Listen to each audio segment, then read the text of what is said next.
Hi everyone, welcome back to the channel. First off, I have been getting some comments recently that some of y'all missed the hat, so... And yes, that took a level 1 spell slot. Anyways, tabletop RPGs like Dungeons & Dragons can go from really innocent and whimsical RP and side quests in 1 minute, and then a massive bloody violent battle the next. But thankfully that violence is imaginary and never leaves the tabletop. That, unfortunately, is not the case in this next D&D horror story. But first, guys, the algorithm dragon has been super hungry lately, and the only way to appease it is to feed it with comments, likes, and subscriptions. You can really help this doge out by doing those things, so... do.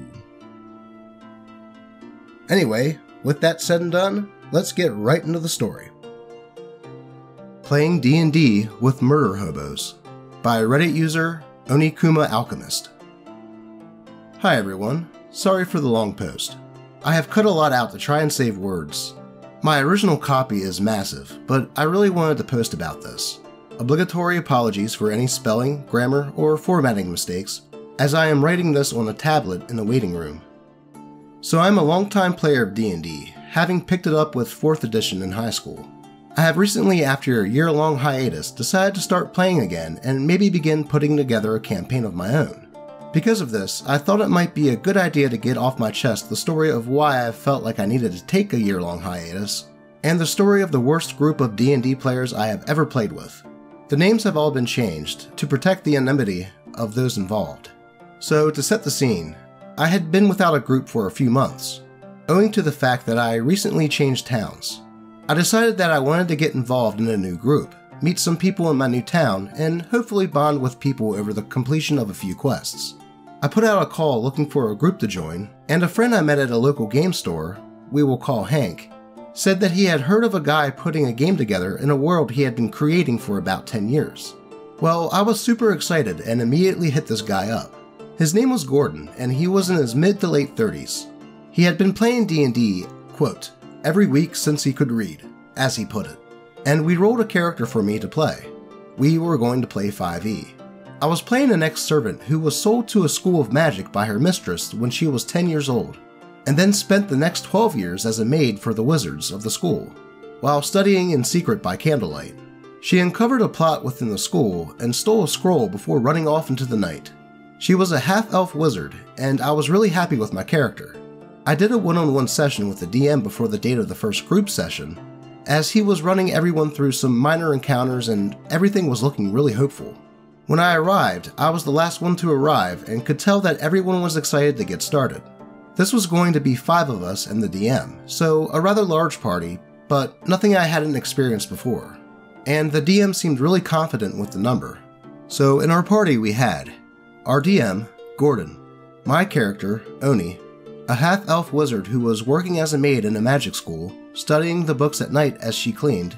She uncovered a plot and decided to escape with an important document into the night.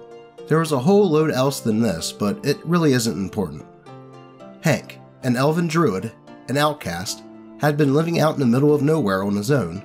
He was very unsure of new people, but could be a strong ally if you proved yourself to him. James, a human paladin, an outcast, had been living out in the middle of nowhere on his own. He was very unsure of new people, but could be a strong ally if you prove yourself to him. Wait, did I mean to write that sentence again? Maybe I made a mistake. No, friends, his character's backstory, like with Hank's, was straight out of the player's handbook as Mystery Outcast, picking all the traits and backstory that meant that he could be this mysterious mystery character of mystery. Bacon, a halfling ranger if I remember correctly, they played their character as a bit of an outcast. They had been living in a forest on their own in the middle of nowhere for a while now. He was very distrusting but could be swayed if you showed him something that made him trust you. Yes, his character was more of the same. But wait! There's more! Harry, a dwarf fighter. And surprise, surprise once again, he was a fucking outcast who had been living out in the middle of blah blah blah. Now this was my first red flag about the DM that I missed because, frankly, if you're setting up a game and 4 of your 5 characters' backstories are completely the fucking same, you'd ask some of them to change it up surely. Well, he didn't, and we went into our first session with 4 mysterious characters of mystery. Now, I know what you're thinking.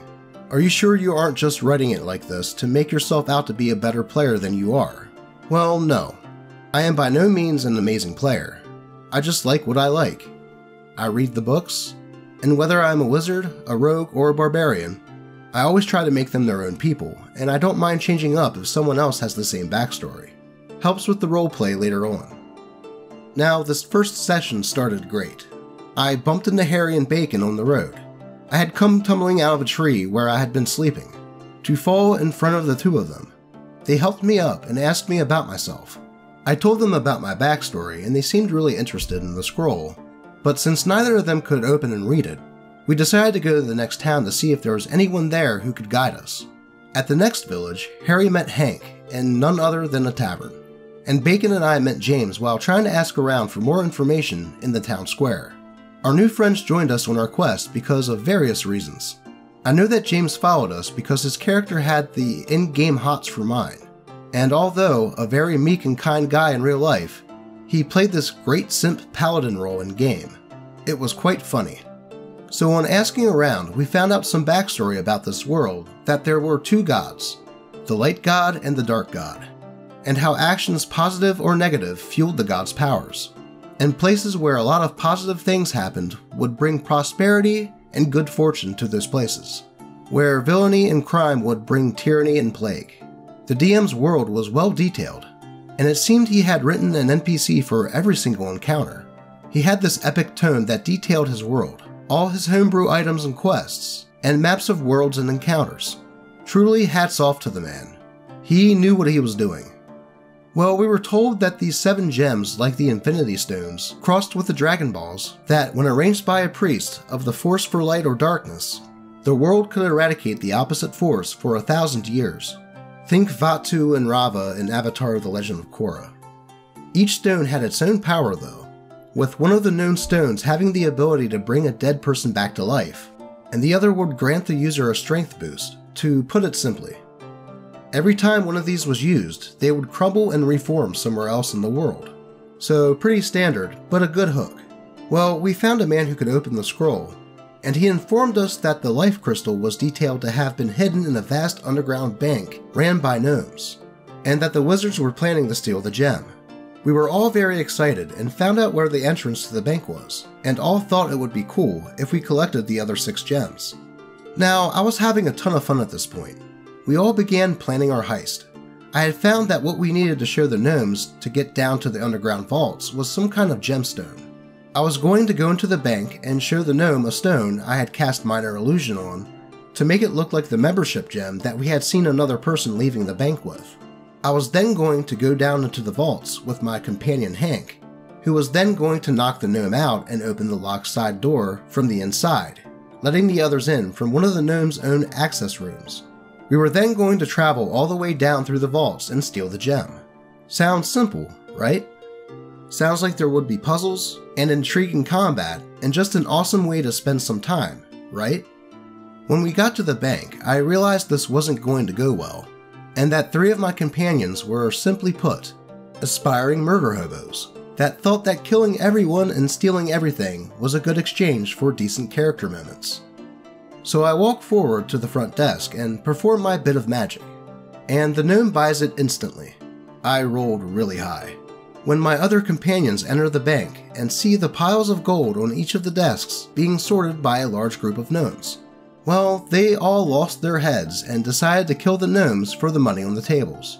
I distinctly remember that Bacon had shouted, quote, "All right everyone, on the ground, this is a robbery." I am shocked, as all of a sudden they are all in an encounter, with a large number of guards pouring in from the town's barracks, owing to the fact that a gnome was allowed to run out screaming because, quote, "he wouldn't have any money." I can only imagine the look of sheer incredulity on my character's face as the plan that we had put together for the past hour fell apart in seconds because of a couple hundred gold pieces. Hank just starts pocketing money, basically saying, quote, "I didn't sign up for this shit," while the other 3 are fighting what can only be described as half the garrison and a number of gnomes, aiming to kill them all. Well, Harry is knocked unconscious almost immediately. I decide that I don't want to have a part in this, as this was really dumb and my character wouldn't put her life at risk for a bunch of people she met less than a day ago. I simply clear off a couple tables of gold, steal a membership gem, and sneak out a side door unnoticed, as all the attention was on the human, the dwarf, and the halfling causing a scene. Hank too was unnoticed and managed to create a smokescreen in which he left while there was confusion. Bacon escaped during this distraction with only a handful of HP points, and James was killed. The session ends with Hank, myself, and Bacon running out of the town with our tails between our legs, with about 200 gold between the three of us, and a membership gem. One party member dead, and now one captured and in prison. I was shocked. I asked the others out of character, what the fuck was all that about? I thought we had a plan. In which I was told by the three, quote, "It was what my character would have done." Now, I get it. Your character has been an outcast and they have never seen wealth living as a hobo in the woods. But we were literally about to be in the vaults of the wealthiest place on our continent, as described by the DM.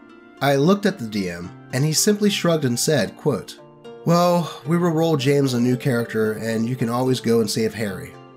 James basically refused to have his character re-rolled, and told us that we can get the gem and revive him, and then invite him back to the session when we have done it. He wasn't in a good mood because, in his words, quote, "We would have won if you and Hank hadn't ran away." I am not entirely sure that is true. Bacon and Harry both thought this was a great idea, but I couldn't understand why we spent so long planning how to get this gem when they were just going to run in and try and kill everyone. And then, if any of them died, then, quote, "Ah well, let's use the gem to bring them back." Basically putting us back where we were right at the start, as the gem would crumble to dust.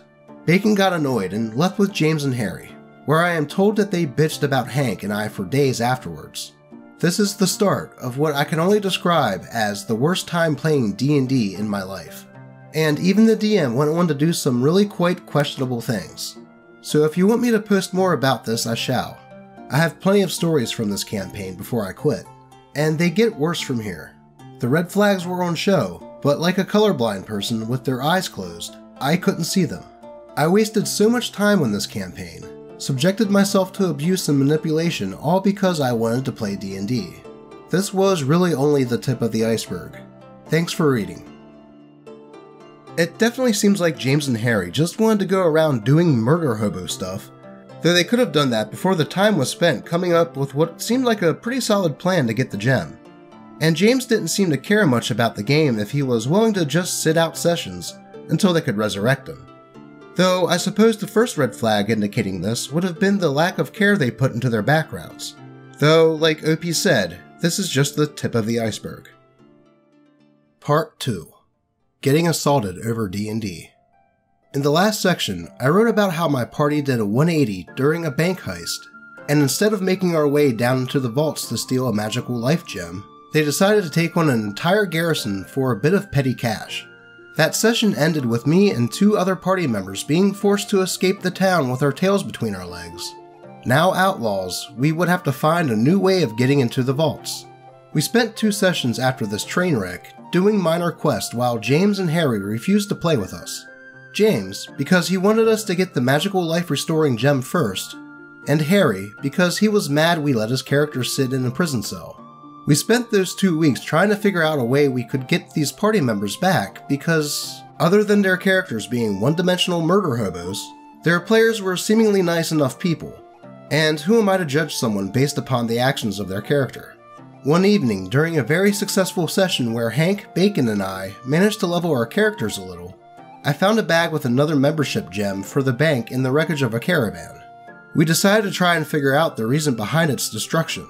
Long story short, we came across a band of goblins and rescued the head of the caravan, who thanked us greatly, and we asked if tales of our good deeds could be spread around, instead of us receiving a monetary reward. What she said was more than acceptable, and still pressed a bag full of silver upon Hank. Now, while we're having our group sessions, Harry had been having one-on-one sessions with the DM about his days in the Slammer, and our 4th group session was rapidly approaching. One evening, I get a message from the DM. He has created a group chat with our group. Quote, "Hey guys, so I have another party doing quests in this world and was wondering if you guys would be okay with me trying to intertwine the storylines or whether you would rather stay as is. Interested, we decided, yeah, why not, let's give it a go. Now, here I have to stop for a moment and describe the DM and his playstyle. Gordon was a monster of a man, standing at 6'7" on those odd occasions that he did just that. He also was enormous, probably weighing in excess of 200 kilograms. That's 440 pounds, for those of you who don't know kilograms. I have mentioned before that Gordon knew his shit when it came to his world, and I will always bow down to the amount of effort that guy put into his world building. But fuck did the guy hate us for changing the direction of, quote, his story. Sure, a bank heist can go wrong, but if we were getting too far off track, he would find a way of pulling us into the direction he wanted. And 9 times out of 10, it wasn't subtle. On one fateful day, a few players and I met a stranger on the road to a castle, or something that we wanted to investigate. Well, this stranger quizzed us with a number of questions, of which we got 2 wrong.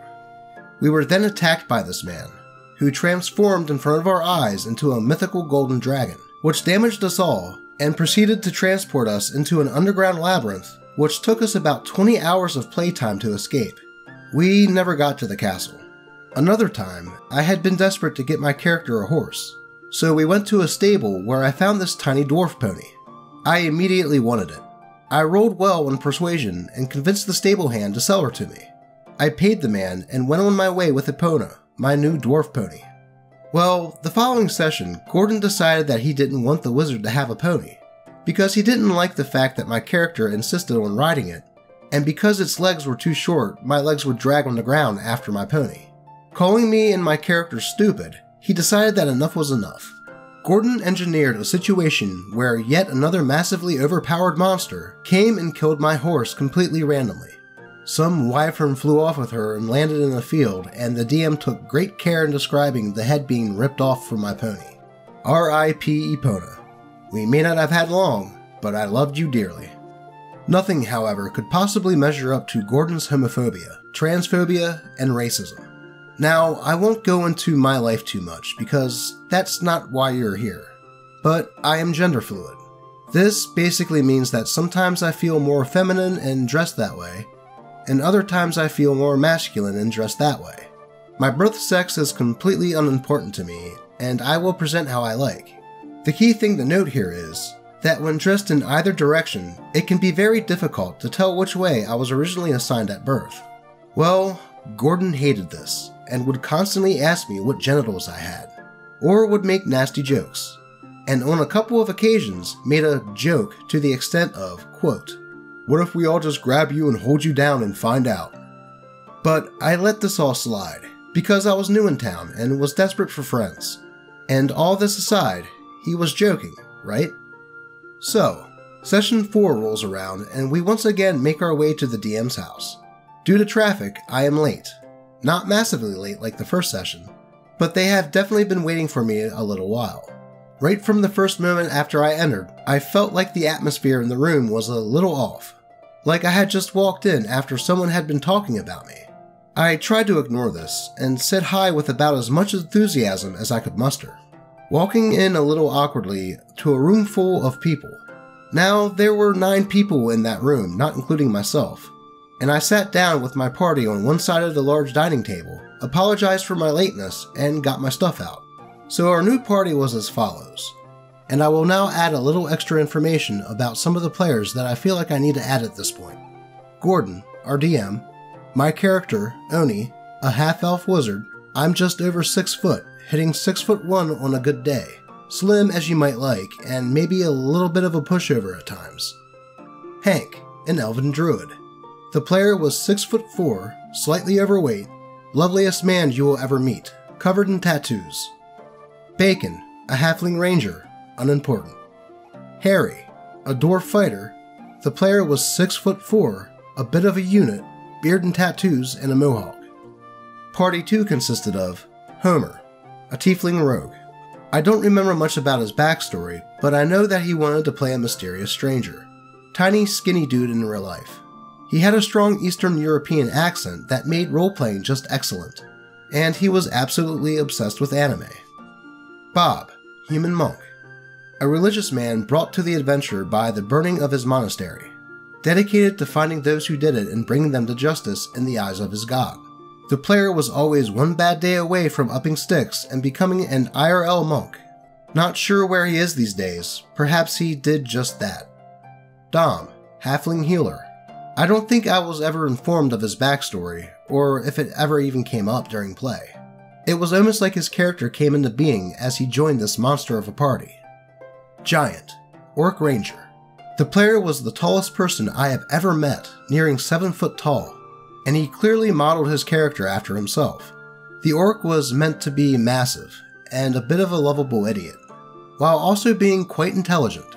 He was always a fun player to roleplay with. Stinky, Dwarf Barbarian. His backstory was that he was a dwarf tired of mining that decided to find his place in the world. I was happy with his backstory, but holy crap, the player stunk. I don't want to be impolite, but whatever he touched ended up with a stink that no amount of Febreze could fix. I would have been able to tolerate this if his attitude didn't stink as bad as he did, but he really isn't important for the story at the moment. So we start this session with me finding my way into a tavern in the next town over, where my companions are awaiting outside. News of our good deeds on the road has traveled, and 2 travelers, Giant and Stinky, offer to buy me a drink.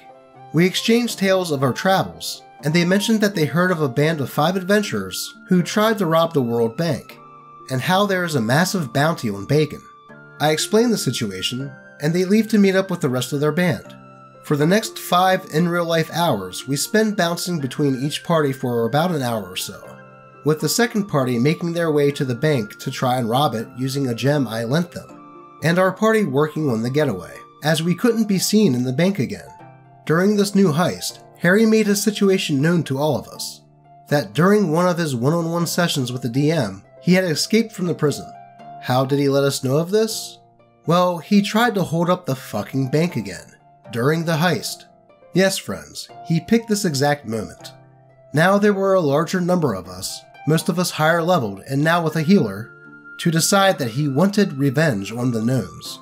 My character is outside when I see once again guards flooding into the bank from all directions. Bacon and Hank, who are now scoping out the side entrances, come tearing around the corner and run into the bank. I follow in at a fair pace, because I already had spent a couple of weeks hearing no end of insults from Harry for leaving them last time, and find absolute pandemonium upon entry. Our board at the center of the table with all of our characters is almost unreadable. There are guards and players everywhere. Everyone rolls for initiative, and we start the longest encounter I have ever been in. It took probably 3 in-real-life hours to complete, and it was well past midnight when finally the dust settled and we got to see what was left. The details of the fight itself aren't important. We were at the vault of the fabled gem, having battled through a ridiculous labyrinth. Bacon, Homer, and Harry were dead. My character needed healing, and everyone else was a little worse for wear. But finally, we had a break in the action and could get the gem. The door into the vault needed a gnome's handprint. Well, we had one of those. A dead gnome on the floor gave us that, and after holding his hand against the metal of the door, we were inside, and here's where everything went south. No one wanted to go into the room in case there were traps, and Detect Magic showed an overwhelming amount of magic obscuring everything else because of the gem. So I decided, what the hell, crossed the room and picked up the life gem with an ungloved hand. And because I was the one who picked it up with bare skin, a crowd of ghosts appeared in front of me. Gnomes with a few guards, and finally my 3 fallen companions. Gordon said to me, in his best ethereal voice, "Those who died and those who live, parted from another by a sheet. Part that sheet and make your choice. Who shall be the rescued voice?" I had to make a decision as to who I should bring back from the dead. James at this point had been forgotten, and now I had 3 of my party members pleading for their lives. Only one wasn't pleading. Harry was making threats, telling me that if I didn't do it, he would hurt me. I took this as a joke and began to deliberate. I was wishing I hadn't been the one to pick the gem up. Do I pick the person who fucked up 2 different heists and caused 4 player deaths? Or do I pick Bacon, who, safe to say, hasn't really achieved anything of note? Or do I pick Homer, who had done a good job with a number of traps, and who basically was saying, quote, "I don't mind what you do, I will just roll a new character if I die." Now, I don't know what you would have done in this scenario, and I'm sure that some of you will let me know what I should have done better. I did get a number of DMs after my last section telling me where I went wrong and how I could have improved. I appreciate the constructive criticism, but this time, I picked Homer. Now, the reaction I got was, let's say, less than positive. Homer's original party cheered. Hank cheered. Bacon crossed his arms and said, quote, "Fuck's sake." Harry stood up suddenly and sent the board flying. Our character pieces, counters, dice, and loot tokens went everywhere. He walked around the table to where I was sat and grabbed me by the throat, dragging me from my seat. He said, quote, "Didn't I tell you that I'd fucking hurt you?" I had flashing lights in my vision as I gasped for air, the whole room looking stunned by his actions, and no one seemed to know what to do. After what felt to me like an eternity, but was probably about 5 seconds, Hank was the first to react and grabbed Harry, pulling him off of me. They grappled like two polar bears fighting over a seal, before Gordon stood up, casting an enormous shadow over the scene as he blocked all light like a ferocious eclipse. He shouted for Harry to get out. Harry pointed at me and said, quote, "You're going to take that fucking creature's side? Disgusting." I was on the floor, shocked that such a thing could have happened over a game of D&D, still gasping for air, while Giant, Homer, and Bob got up to help me. Gordon roared and took an enormous step forwards, and Harry turned and stormed out. And in the commotion, Bacon disappeared without anyone noticing him going. I didn't want to call the police despite a few of them insisting I should. Who was going to take me serious? I just got throttled because I didn't revive this person's D&D character. I was shaken, and I would like to say that a few tears didn't leave my eyes, but that would be a lie. The session ended and I drove home, making sure to check that all of the doors and windows of my house were locked and closed, in case he wanted to take it even further. Thankfully, however, I never saw him again. It was a few weeks before I rejoined the party, on the assurance that Harry would never step foot in Gordon's house ever again. But unfortunately, this wasn't the end of my negative experiences with this group. Thanks for reading. Now, for someone who apparently didn't seem to care too much for his character due to his actions, saying that Harry overreacted would be a monumental understatement. OP should have definitely called the police on him, no matter if he thought the reason for him committing the assault was silly. Assault is assault, no matter the reason behind it. And in regards to the DM making those, quote, jokes, that is extremely creepy and unacceptable behavior. And the fact that none of the other players called him out on that just shows that they didn't care. I can understand moving to a new town and wanting to make friends, but I can say that these are not the friends you want to make, especially with the events that happened later. Thankfully, it seems that OP figured this out and has since cut ties with that group. Have you ever had a tabletop RPG where things got a little too heated? If so, be sure to share your experience in the comments. If you have a story that you would like shared on the channel, you can always go post it to the channel subreddit r/DNDdoge, or feel free to @ me on Twitter. As always, this Doge appreciates all of you and hopes all of your rolls come up natural 20. I will see you guys next time.